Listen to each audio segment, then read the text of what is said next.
Hey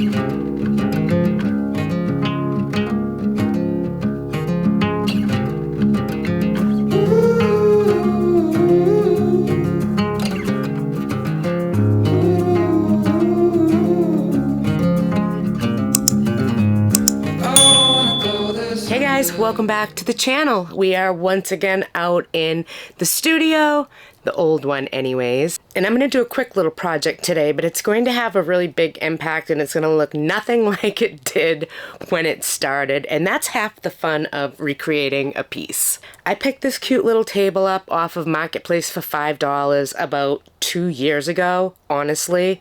I thought it was something different. I thought it was bigger. It's my own fault. I didn't properly read the ad, but nonetheless for $5, it was totally worth it.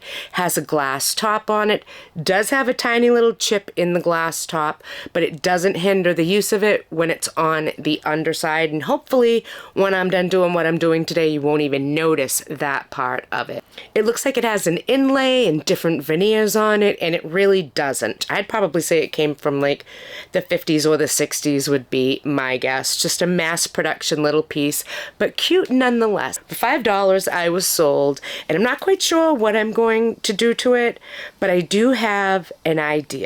I'm kind of on a black furniture kick at the moment. I love the timeless look of a black piece. It goes with any and every decor out there for every single home, no matter what your taste or style is. And I just don't think you can go wrong with a classic black. And when it comes to the top, I'm kind of thinking instead of having it a glass piece, I want it to look like Mercury glass. Not quite sure how it's going to translate onto this piece, but if I don't like it, I can always scrape it off. It is just paint, so I figure, what the heck, let's try it and see what we can do. So I am thinking for this adorable little table, some resin molds, really kind of make it pop a little bit more towards the top.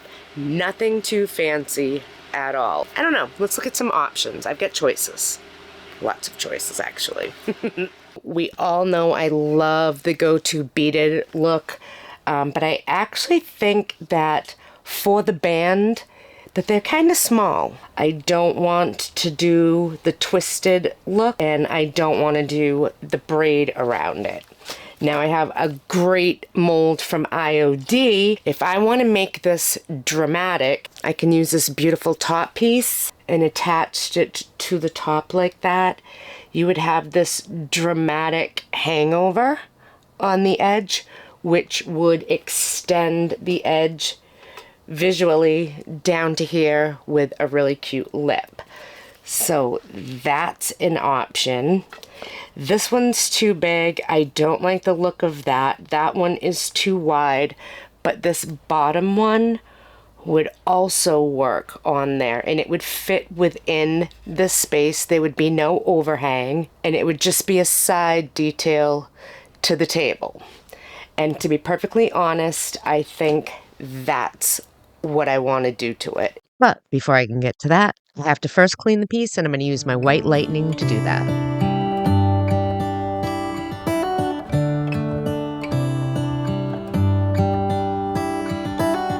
How come the stars come to shine when it's dark from so far away and show us where we are?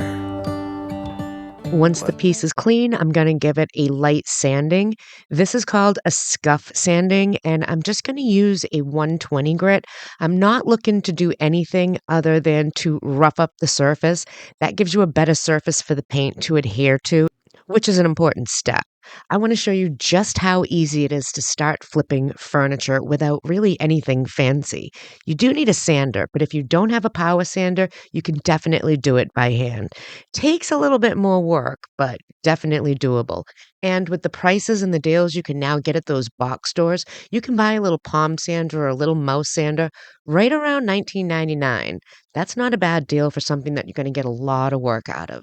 And I do recommend keeping selections of sandpaper, everything from 60 all the way up to 1,000. You want choices. Choices for different finishes is a very big part of successful furniture flipping as well. You need to have the right tools for the job, but you can start out really, really slow. And this video is to show you just that. You can start with really nothing. I'm not really even going to take a paintbrush out to paint anything. This is a simple furniture flip that even you can do. Oh yeah, I am talking about you. Stop looking puzzled. You know you can do this. Go to sleep every night, and what's it dreaming of? I wonder.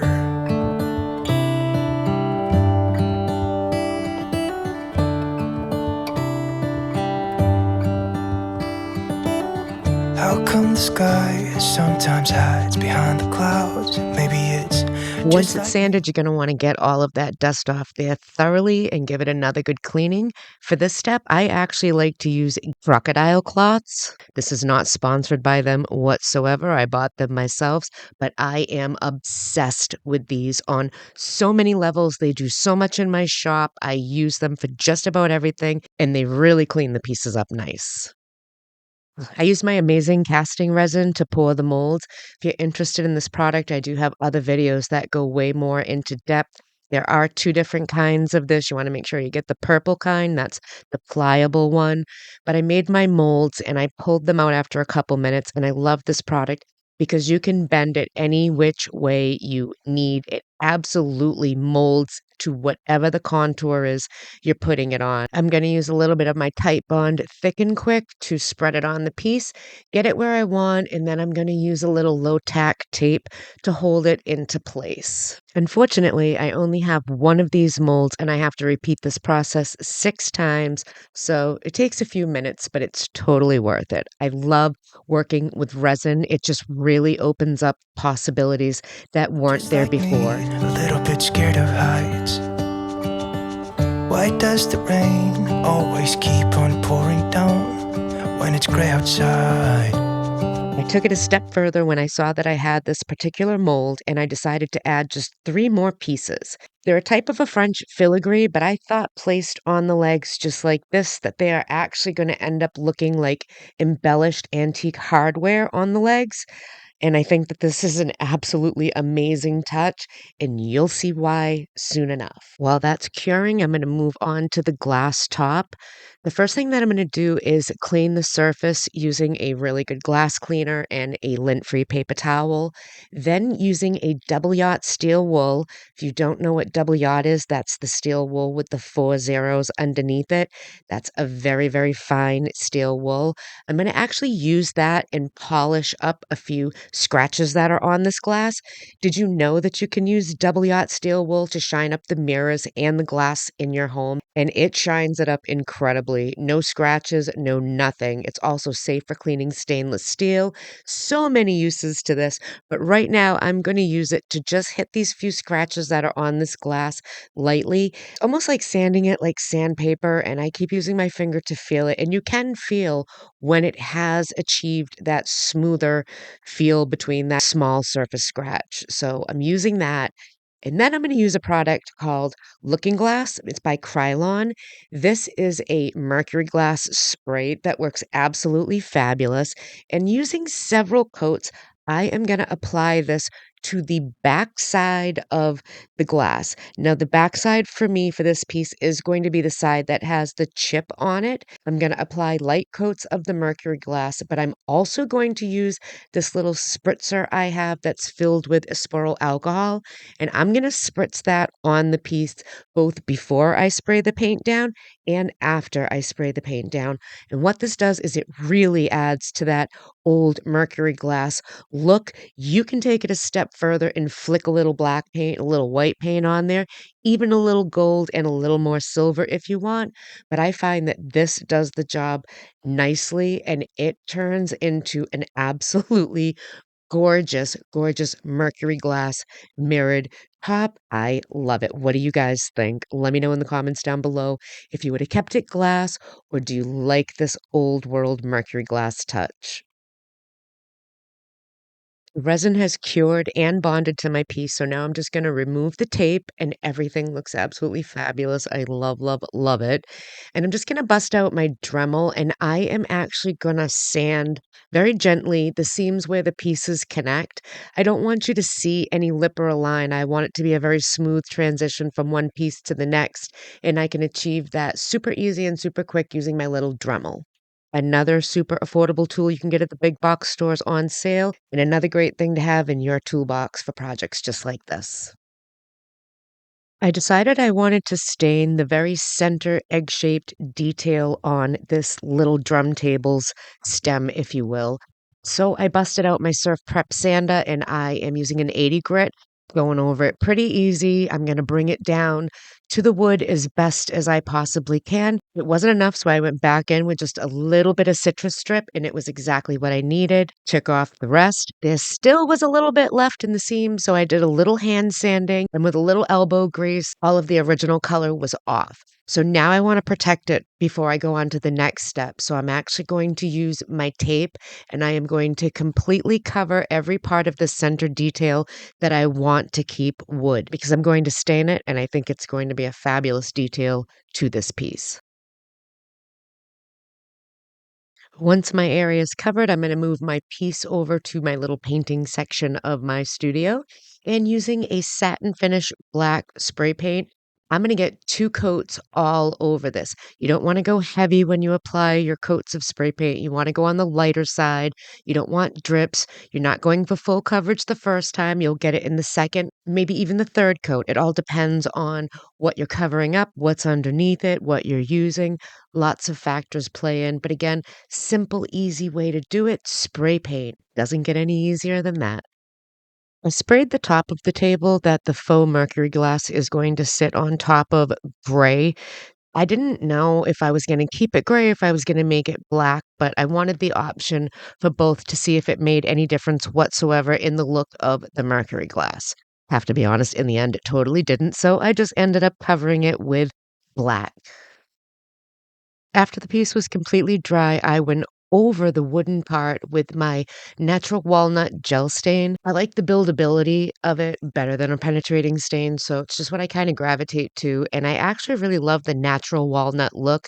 I think it accentuates the black in a very traditional, timeless, and very classic and chic way. We're still only into this for a few hours. It's a very easy beginner's day project. Start small, don't start big. Start easy, don't start fancy. A little table just like this is the perfect way to start your new furniture flipping venture. There are so many avenues you can go. You can do decoupage, transfers, molds, stencils, texturizing paint. I mean, it is literally endless possibilities. Once you get going, you are only limited by your imagination and, of course, your stock list, but that will grow too in time. Using some silver gilding wax in a light hand, I'm just going to accentuate those resin elements that we added on to this piece, and I'm going to kind of make them look a little bit more industrial, a little bit more like they are part of the piece, like they're hardware. I want the antique silver look to them, and this gilding wax is going to do just that, and I think they turned out amazing. I am so glad that I added these very small details on to the legs, 3 little pieces of resin with a huge impact. And look at how this silver gilding wax makes that band pop around the edge. It is a gorgeous detail. This is loaded with character. I took a very bland, basic piece and turned it into a kind of very moody piece that I am absolutely in love with. Before we get to the reveal, let's take another look at the before. It's just a cute little drum table. It's solid wood. It had a mahogany finish. The finish was just old and worn and it lacked luster. It had no character, but it had a great form. I loved the shape of the pedestal. I loved the shape of the legs and I saw potential. The glass top was just the creme de la creme that made me say, you know what? I know what I want to do to this. And that's what I did. So here is the after, and I hope you love it as much as I do. Yeah, it makes me wonder. It really makes me wonder. Ooh, I wonder.